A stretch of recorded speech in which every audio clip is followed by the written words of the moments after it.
சாப்பிட்டீங்களா? வள்ளுவன் மரச்சுக்க எண்ணெயில சமைச்சு சாப்பிட்டு பாருங்க. விகடன் டிவி நேயர்களுக்கு வணக்கம். அனைவருக்கும் கிறிஸ்துமஸ் தின வாழ்த்துக்கள். எம்ஜிஆர் ஆரம்பித்த கட்சி அதிமுக. ஆனால் அந்த அதிமுக வரப்போகிற தேர்தலுக்குள்ளாகவே அதனுடைய சின்னமான இரட்டை இலை முடக்கப்படும். கட்சியில் மேல்மட்ட தலைவர்கள் பலர் விலகுவார்கள். அவர்களால் புதிய ஒரு கட்சி துவங்கப்படும். அது மட்டும் இல்லாமல் அடுக்கடுக்காக அவர்கள் மீதான ஊழல் புகார்கள் விசாரணைக்கு வரும். ஐடி ரெய்டுகள் அடுத்தடுத்து நடத்தப்படும். இப்படியான பகிரங்க தகவல்களை எல்லாம் அதிமுகவினுடைய முன்னாள் அமைச்சர் ஒருத்தர் ரொம்பவே வருத்தத்தோடு தெரிவிச்சிட்டு இருந்தார் சமீபத்தில். அவர்கிட்ட பேசின நம்மளுடைய நிருபர்கள் கொடுத்த தகவல்கள் எல்லாமே அதிர்ச்சி அளிக்கக்கூடியதாக இருக்குது. அதற்கு கேட்டார் போல தான் அதிமுகலையும் தொடர்ச்சியாக ரைடு நடவடிக்கைகளும் எடுப்பதற்கான சூழல் உருவாகிருக்கிறதா சொல்கிறாங்க. என்ன நடக்குது அதிமுகக்குள்ளே, என்ன மாதிரியான விஷயங்கள் போயிட்டுருக்கு, அவர்களுடைய இரட்டை தலைமைக்குள்ள என்ன சிக்கல் அப்படிங்கிற எல்லா தகவல்களையும் இந்த வீடியோவில் பார்ப்போம் வாங்க.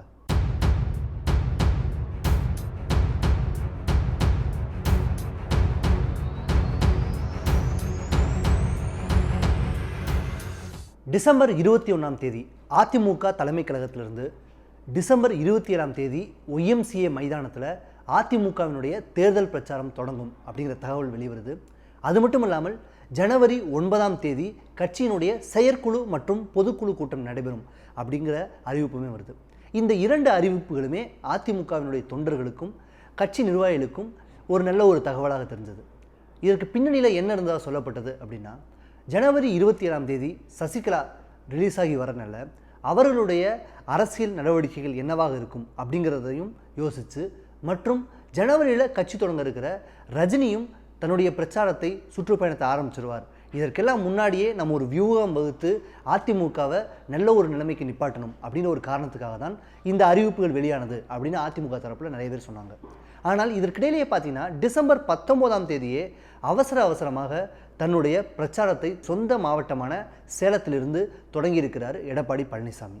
இதற்கு பின்னணியில் என்ன காரணம் அப்படின்னு சொல்லப்படுதுன்னா, சில உட்கட்சி நெருக்கல்களும் மற்றும் முதல்வராக தன்னுடைய பெயரை நிலைநிறுத்த வேண்டும் அப்படிங்கிறதுக்காக தான் முன்கூட்டியே எடப்பாடி பழனிசாமி, அதாவது தன்னுடைய சொந்த மாவட்டமான சேலத்தில் டிசம்பர் 19 தன்னுடைய பிரச்சாரத்தை தொடங்கிட்டார். அது மட்டும் இல்லாமல் பாஜகவினுடைய மாநில துணைத் தலைவர் அண்ணாமலை சமீபத்தில் தன்னுடைய பிரச்சாரத்தில் அதிமுகவை கடுமையாக விமர்சனம் செஞ்சிருந்தார். அதாவது முன்னாடி கொள்ளையடித்த பணத்தெல்லாம் தேர்தல் நேரத்தில் அறிவிப்பாக கொடுக்குறாங்க, அதுதான் தமிழக அரசியல், பாஜகவுக்கு ஓட்டு போடலைன்னா டயரில் விழுந்து வணங்கக்கூடியவங்க தான் முதல்வராக வருவாங்க, இப்படி மாதிரியான விஷயங்கள்லாம் பேசி அதிமுகவை கடுமையாக விமர்சனம் பண்ணியிருந்தார். இதுக்கு அதிமுக தரப்புலையுமே சில தலைவர்கள் பதிலடி கொடுத்துருந்தாங்க. இந்த விஷயம் எல்லாமே எடப்பாடி பழனிசாமியை ரொம்பவே காத்திரமாக்கியிருக்கான். இதன் காரணமாக தான் அவர் தன்னிச்சையாக சில முடிவுகளை எடுக்கலாம் அப்படின்னு யோசிச்சுட்டு இருக்காராம். எதற்காக இப்படி அவசரமாக எடப்பாடி பழனிசாமி தன்னுடைய பிரச்சாரத்தை தொடங்கினார் அப்படிங்கிற காரணத்தை ஒரு மூத்த அமைச்சர் ஒருத்தர் நம்முடைய நிருபர்கள்ட்ட பகிர்ந்துக்கிட்டார். என்ன விஷயம் அப்படின்னு பார்த்தீங்கன்னா, முதல்வர் வேட்பாளராக எடப்பாடி பழனிசாமியை இன்றைக்கு வரைக்குமே பாஜக தலைமை ஏற்றுக்கவே இல்லை. அதனால தான் பார்த்தீங்கன்னா பாஜக தரப்பிலிருந்து அதனுடைய மாநில தலைவர் எல் முருகன் சொல்கிற விஷயம் என்ன அப்படின்னா, முதல்வர் வேட்பாளர் யார் அப்படிங்கிறத டெல்லி தலைமை தான் முடிவு செய்யும் அப்படிங்கிற விஷயத்த தொடர்ச்சியாக சொல்லிகிட்டே இருக்காங்க. அவர் இவ்வளோ துணிச்சலாக சொல்கிறதுக்கு காரணமே அவர்களுக்கு எடப்பாடி பழனிசாமி மீது ஒரு அதிருப்தி இருக்குது அப்படிங்கிற விஷயம் தான் சொல்கிறாங்க. இது மட்டும் இல்லாமல் ரஜினியினுடைய கட்சி அறிவிப்பு மற்றும் சசிகலாவினுடைய வருகை, இது எல்லாமே சேர்ந்து எடப்பாடி பழனிசாமிக்கு ஒரு சின்ன அழுத்தத்தை கொடுத்துருக்கு. மேலும் எடப்பாடி பழனிசாமி அவர்கள் ஜோதிடத்து மேலே ரொம்ப நம்பிக்கை கொண்டவர். டிசம்பர் 27 பிறகு சனிப்பெயர்ச்சிக்கு அப்புறமா தன்னோட பிரச்சாரத்தை ஆரம்பிக்கலாம் தான் முதல்ல அவர் திட்டமிட்டிருந்தார். ஆனால் டெல்லியிலிருந்து வரக்கூடிய அடுத்தடுத்த அட்டாக்குகள், அது மட்டும் இல்லாமல் துணை முதல்வர் ஓ பன்னீர்செல்வம் சில நாளிதழ்களுக்கு கொடுத்த பிரம்மாண்டமான விளம்பரங்கள், ரஜினியினுடைய அடுத்தடுத்த திட்டங்கள், இது எல்லாத்தையுமே யோசித்து அவருக்கு ஒரு சின்ன கலக்கம் ஏற்பட்டிருக்கு. அதன் காரணமாக தான் அவர் முன்கூட்டியே தன்னுடைய முதல்வர் இருப்பை தக்க வச்சுக்கணும் அப்படிங்கிறதுக்காக இந்த முடிவை எடுத்ததாக சொல்லப்படுது. அது மட்டும் இல்லாமல் மேலும் ஒரு முக்கியமான விஷயம் என்ன அப்படின்னா, ரஜினியினுடனான கூட்டணி குறித்து எந்த ஒரு கலந்தாலோசனையும் இல்லாமல் ஓ பன்னீர்செல்வம் தன்னிச்சையாக துணிச்சலாக ஒரு விஷயத்தை பேசிட்டாரு. அதுவுமே எடப்பாடி பழனிசாமிக்கு சின்ன கலக்கத்தை கொடுத்துருக்கு அப்படின்னு சொல்கிறாங்க. இந்த காரணத்தை எல்லாம் ஒட்டுமொத்தமாக மனசில் வச்சு தான் எடப்பாடி பழனிசாமி தன்னிச்சையாகவே தன்னுடைய பிரச்சாரத்தை துவங்கிட்டார் அப்படின்னு சொல்கிறாங்க. இது மட்டும் இல்லாமல் எடப்பாடி பழனிசாமி துவங்கின பிரச்சாரத்தின் காரணமாக டெல்லி தலைமை அவர் மீது பயங்கரமான கடுப்பில் இருக்காங்களாம். அது மட்டும் இல்லாமல் ஓ பன்னீர்செல்வம் அவர்கள் இந்த விஷயத்தில் ரொம்பவே அதிருப்தியாக இருக்காராம். கூடிய விரைவிலேயே உட்கட்சிக்குள்ளே ஒரு பெரிய போர் நிகழும் அப்படின்னு சொல்கிறாரு அந்த மூத்த அமைச்சர். அதிமுகவினுடைய இரண்டாம் கட்ட தலைவர்கள் சிலர்கிட்ட நம்ம நிருபர்கள் பேசினாங்க. அவங்க சொல்கிற தகவல் என்ன அப்படின்னா, டிசம்பர் 19ஆம் தேதி எடப்பாடி பழனிசாமி சேலத்தில் பிரச்சாரத்தை தொடங்கினது, அது மட்டும் இல்லாமல் பொங்கல் பரிசு தொகையாக 2500 ரூபாய் அறிவித்தது, இந்த விஷயங்கள் எல்லாமே தன்னிச்சையாக அவர் பண்ணிட்டு இருக்கிற ஒரு விஷயம்தான். இது எல்லாமே தேனியில் சுற்றுப்பயணத்தில் இருக்கிற பன்னீர்செல்வம் அவர்களுக்கு தெரிஞ்ச உடனே அவர் ரொம்பவே அதிருப்தி அடைஞ்சிட்டாரு. அது மட்டும் இல்லாமல் ரொம்பவே கோபமான பன்னீர்செல்வம் எடப்பாடி அவர்களுக்கு நெருக்கமானவர்களுக்கு அன்றைக்கி இரவே தொலைபேசியில் ஃபோன் பண்ணி பயங்கரமாக சங்கடப்பட்டிருக்காரு. அது மட்டும் இல்லாமல் அவர் சொன்ன விஷயம் என்ன அப்படின்னா, அம்மா உயிரோடு இருந்த வரைக்கும் கூட தேர்தல் பிரச்சாரம் அப்படின்னாலே அதை என்கிட்டையும் செங்கோட்டையன்ட்டையும் சொல்லாமல் தொடங்கவே மாட்டாங்க. தேர்தல் பிரச்சாரத்துக்கு ரூட் போட்டு கொடுக்குறதே செங்கோட்டையன் தான். அதிமுக இருக்கக்கூடிய அடிமட்ட தொண்டனுக்கு கூட இது தெரியும். இப்படி இருக்கிறப்போ அது எடப்பாடி பழனிசாமிக்கு தெரியலையா அப்படின்னு சொல்லி ரொம்பவே கோபமாக பேசியிருக்காரு. அது மட்டும் இல்லாமல் தேர்தல் பிரச்சார குழுக்காக தம்பிதுரை தலைமையில் ஒரு குழு இருக்குது, ஆனால் அவங்கள்ட்டையுமே இது குறித்து எதுவுமே பேசலை. இப்படி தான் சமீபத்தில் ஆலோசனை குழு கூட்டம் ஒன்று நடத்தினாங்க. அப்போ பார்த்தீங்கன்னா எடப்பாடி பழனிசாமி கட்சி வழிகாட்டுதல் குழுவை கண்டுக்காம விட்டுட்டாரு. அதே மாதிரி தான் இப்பையும் தேர்தல் பிரச்சார குழுவை கண்டுக்காமல் இருக்காரு. இது எதுவுமே சரியில்லை அப்படின்னு சொல்லி தன்னுடைய கோபத்தை ரொம்பவே அழுத்தமாக பதிவு செஞ்சுருக்காரு எடப்பாடிக்கு நெருங்கின அந்த நபர்கிட்ட. தன்னை முன்னிலைப்படுத்திக்கிறான்னு நினச்சிக்கிட்டு எடப்பாடி பழனிசாமி கட்சியை அழிவு பாதை கொண்டு போயிட்டுருக்காரு. என்னுடைய பொறுமைக்குமே ஒரு எல்லை இருக்குது, இதெல்லாம் நல்லா பார்த்துட்டு சும்மா இருக்க முடியாது, இந்த விஷயங்கள் எல்லாமே இப்படியே போனால் விளைவுகள்லாம் வேற மாதிரி இருக்கும்னு ரொம்பவே ஆத்திரத்தோட இந்த விஷயங்களை எல்லாம் எடப்பாடி தரப்புக்கு பேசியிருக்காரு பன்னீர்செல்வம். இந்த தகவல்களை எல்லாம் எடப்பாடி பழனிசாமிக்குமே கொண்டு போயிருக்கார் அந்த நபர். உடனே எடப்பாடி பழனிசாமி பன்னீர்செல்வத்தை தொடர்பு கொண்டு, இதெல்லாம் ஒரு ரொம்ப சின்ன விஷயம், இதுக்காக நீங்கள் இவ்வளோ கோவப்படுறீங்க, கிறிஸ்மஸ் விழா முடிஞ்ச உடனே நம்ம இதை பற்றி பேசுவோம் தெளிவாக அப்படின்னு சொல்லியிருக்காரு. அதே மாதிரி பன்னீர்செல்வத்தை பேசி அதன்று இரவு 9 மணிக்கு ராயப்பேட்டை கட்சி அலுவலகத்தில் ஒரு சின்ன கூட்டமுமே நடந்திருக்கு. கூட்டம் ஆரம்பித்த உடனேயே எடப்பாடி பழனிசாமியை நோக்கி சரமாரியாக கேள்வியை வச்சிருக்காரு துணை ஒருங்கிணைப்பாளர் வைத்திலிங்கம். அவர் கேட்ட கேள்வி என்ன அப்படின்னா, எதற்காக இவ்வளோ சீக்கிரமாக நீங்கள் பிரச்சாரத்தை ஆரம்பிக்கிறீங்க, சர்வாதிகாரியாக யாருமே இங்கே நடந்துக்கக்கூடாது, பிரச்சாரத்தை ஆரம்பிக்கிறதுக்கு முன்னாடி சீனியர்களான எங்கள்கிட்ட கூட நீங்கள் கலந்தாலோசிக்காது எதற்காக, இப்படி சரமாரியாக எடப்பாடி பழனிசாமியை நோக்கி கேள்வியை முன் வச்சிருக்காரு வைத்தியலிங்கம்.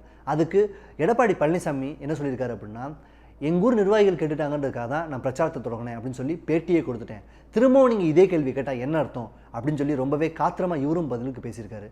உடனே வைத்தியலிங்கம் சூடாகி, என்ன மீடியாட்ட பேசுகிற மாதிரி எங்கள்கிட்ட பேசுகிறீங்களா, எங்களுக்கு உண்மையான விளக்கம் தேவை அப்படிங்கிற மாதிரி மாறி மாறி சண்டை போட்டுக்க அந்த இடத்துல இருந்தவங்க எல்லாருமே ரொம்பவே பதட்டமாகி அவங்க எல்லாத்தையுமே சமாதானப்படுத்தியிருக்காங்க. சசிகலாவினுடைய வருகைக்கு முன்பாக கட்சியினுடைய பொதுக்குழுவை கூட்டி எடப்பாடி பழனிசாமியை ஒற்றை தலைமையாக நிலைநிறுத்த வேண்டும் அப்படின்னு திட்டம் போட்டிருக்காங்க அதிமுக இருக்கக்கூடிய கொங்கு புள்ளிகள். இதையுமே அந்த கூட்டத்தில் போட்டு உடைச்சிருக்காரு பன்னீர்செல்வம். அது மட்டும் இல்லாமல் அவருமே எடப்பாடி பழனிசாமியை நோக்கி நிறைய கேள்விகளை முன் வச்சிருக்காரு. நீங்கள் முதல்வர் பதவியை வாங்கிட்டு இருக்கீங்க, நான் என்னுடைய முதல்வர் பதவியவே தியாகம் செஞ்சுட்டு இருக்கேன், கட்சியினுடைய நலனுக்காக தான் நான் எல்லாமே பண்ணுறேன், அதே கட்சிக்கு ஒரு பிரச்சனை அப்படின்னா நான் எந்த எல்லைக்கும் போகிறதுக்கு தயாராக இருக்கேன், ஏன் என்னையே கூட நான் தியாகம் செய்ய தயாராக இருக்கேன் அப்படின்னு சொல்லி ரொம்பவே காத்திரமாக பன்னீர்செல்வம் பேசியிருக்காரு. அவர் பேசினதை கேட்டு அங்கிருந்த எல்லா நிர்வாகிகளுமே அதிர்ச்சி அடைஞ்சிருக்காங்க. தங்களுடைய திட்டங்களுக்கெல்லாம் எடப்பாடி பழனிசாமி ஒத்துழைக்காத பட்சத்தில் பன்னீர்செல்வத்தை வைத்து கட்சியை இன்னொரு அணியாக பிரித்து பன்னீர்செல்வத்தினுடைய அணியோட ரஜினியை கூட்டணியாக வச்சு தேர்தலை நகர்த்தலாம் அப்படிங்கிறதுல பாஜக ரொம்பவே தெளிவாக இருக்காங்க. அது மட்டும் இல்லாமல் பொங்கல் முடிஞ்ச, அதாவது கிட்டத்தட்ட ஜனவரியினுடைய ஒரு 3வது வாரத்தில் ரஜினியினுடைய பிரச்சாரமுமே ஆரம்பிச்சிடும். அந்த டயத்தில் எடப்பாடி பழனிசாமிக்கு நெருக்கமான நபர்களுக்கு மீது ரைடுகளை ஏவி அவங்கள முடக்கிறது தான் பாஜகவுடைய திட்டம். மெல்ல மெல்ல இதற்கான வேலைகளை அவங்க ஆரம்பிச்சிட்டாங்க. பன்னீர்செல்வமும் கட்சிக்குள்ளேயே இந்த பனிப்போரை நிகழ்த்த ஆரம்பிச்சிட்டாரு அப்படின்னு சொன்னாங்க அந்த நெருங்கிய வட்டாரங்கள். இப்படி பல அதிர்ச்சி அளிக்கக்கூடிய தகவலை சொல்கிறாங்க அதிமுகவினுடைய 2ஆம் கட்ட தலைவர்கள். எடப்பாடி பழனிசாமிக்கும் பன்னீர்செல்வத்துமான மோதல் எப்போ அதிகமாச்சு அப்படின்னா, ரஜினி தன்னுடைய கட்சி அறிவிப்பை வெளியிட்ட உடனேவே அவருக்கு வாழ்த்து சொன்ன பன்னீர்செல்வம் கூட்டணிக்கு வந்தால் அவரை ஏற்றுப்போம் அப்படிங்கிற மாதிரியான விஷயங்கள் பேச, அப்பிருந்தே எடப்பாடி பழனிசாமி டெல்லிக்கும் பன்னீர்செல்வத்துக்குமான காய் நகர்த்தல்களை ரொம்ப உன்னிப்பாக கவனிக்க தொடங்கிட்டாராம். அது மட்டும் இல்லாமல் பன்னீர்செல்வத்தினுடைய 2 மகன்கள் மற்றும் அவருடைய ஆதரவாளர்கள் எல்லோரையுமே தன்னுடைய உளவுத்துறையினரை வச்சு ரொம்பவே கவனமாக கவனிச்சுட்டு இருக்காராம் எடப்பாடி பழனிசாமி. இந்த விஷயம் பன்னீர்செல்வத்துக்குமே தெரிஞ்சுதான் இருக்குது. இதற்கிடையில் ஹைதராபாத்தில் இருந்த ரஜினியை பன்னீர்செல்வத்தினுடைய தரப்பிலிருந்து சிலர் போய் சந்திச்சிருக்காங்க. இந்த சந்திப்பு குறித்தும் மேலும் சில விஷயங்கள் குறித்துமே பாஜகவினுடைய சீனியர் தலைவர்கள் சிலர் நம்ம நிருபர்கள்ட்ட பேசினாங்க. அவங்க என்ன சொல்கிறாங்க அப்படின்னா, 2019 நாடாளுமன்ற தேர்தலில் காங்கிரஸுக்கு 10 சீட்டை கொடுத்தாங்க திமுக, ஆனால் பாஜகவுக்கோ அதிமுக தரப்பில் வெறும் 5 சீட்டு தான் தரப்பட்டுச்சு. இதிலேயே டெல்லி தலைமை எடப்பாடி பழனிசாமி மீது ரொம்ப அதிருப்தி ஆயிட்டாங்க. அது மட்டும் இல்லாமல் வரப்போகிற சட்டமன்ற தேர்தலை, அதாவது தமிழக சட்டமன்ற தேர்தலை தங்களுடைய கூட்டணி, தேசிய ஜனநாயக கூட்டணி அப்படிங்கிற பேனரில் தான் சந்திக்கணும்னு பாஜக விரும்புகிறாங்க. அதற்கான காய் நகரத்தில் தான் அவங்க மெல்ல மெல்ல துவங்கிட்டு இருக்காங்க. கிட்டத்தட்ட ஒரு நாடாளுமன்ற தொகுதிக்கு ஒரு எம்எல்ஏ சீட் அப்படிங்கிற விதமாவது இவங்க சீட்டு கேட்குற முயற்சியில் இருக்காங்க. அதை தராத பட்சத்தில் எடப்பாடி பழனிசாமிக்கு நெருக்கமான ஆட்கள் எல்லோரையுமே ஐடி ரைடு மூலமாக முடக்கிறதுக்கு தயாராக இருக்காங்க. சிலர் சிறைக்கு செல்றதையுமே தவிர்க்கவே முடியாது அப்படின்னு ரொம்பவே எச்சரிக்கையாக பேசினாங்க பாஜகவினுடைய மூத்த தலைவர்கள் சிலர். அதிமுக பொதுச் செயலாளர் விவகாரம் தொடர்பாக வழக்கு தொடர்ந்திருக்கிற முன்னாள் எம்பி கேசி பழனிசாமிகிட்ட இது தொடர்பாக நம்ம நிருபர்கள் பேசினாங்க. அவர் என்ன சொல்றாரு அப்படின்னா, பாஜக கொடுத்த அழுத்தத்தினால தான் ரஜினி கட்சியவே ஆரம்பிச்சாரு. அது மட்டும் இல்லாமல் பாஜக ரொம்பவே இந்த விஷயத்தில் தெளிவாக இருக்காங்க. அதிமுக தரப்புலேருந்து நாங்கள் பாஜகவோட கூட்டணியில் தான் இருக்கோம்னு பேசினா கூட பாஜக தரப்புலேருந்து இது குறித்த எந்த விளக்கமுமே இன்னும் சொல்லப்படலை. தெளிவான எந்த ஒரு தகவலுமே அவங்க தரப்புலேருந்து வர்றதே இல்லை. ரஜினி கட்சி ஆரம்பித்தப்பயே சில விஷயங்களை சொன்னார்.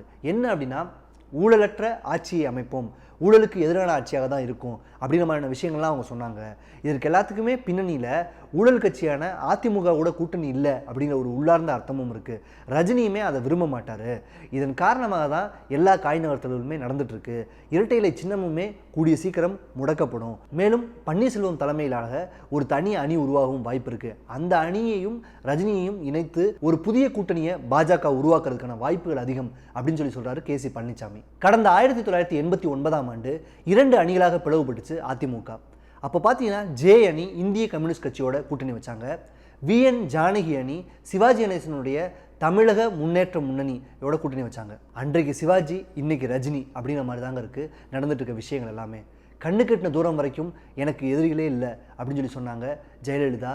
ஆனால் இன்றைக்கு பார்த்தீங்கன்னா கட்சிக்கு உள்ளேயும் சரி வெளியேயும் சரி கோடாரிகளோடு காத்திருக்காங்க எதிரிகள்.